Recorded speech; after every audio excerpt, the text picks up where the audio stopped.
রাস্তা দিয়ে হাঁটতেছি, হঠাৎ দেখি একটা বাইয়া ফেরিওয়ালা, সে ফেরি করতেছে কাঁধে বাঁশ নিয়ে, আর আপনার দুই পাশে দুইটা জুড়ি। তো তাকালাম, তো দেখলাম যে খাতা বই আর উপরে কিছু লোহা লস্কর রয়েছে।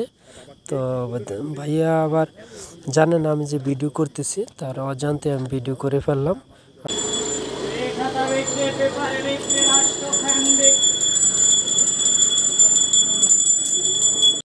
তো দাদার পিছনে পিছনে হাঁটতেছি, দাদার সাথে কথাও বলতেছি। তো দাদার জিজ্ঞেস করলাম ফ্যামিলির মধ্যে কে কে আছে। তো জিজ্ঞেস করলো আব্বা আম্মা, আমার বউ আর দুটি সন্তান, একটি ছেলে একটি মেয়ে। তো তারা কি লেখাপড়া করে? সে বললো হ্যাঁ লেখাপড়া করে।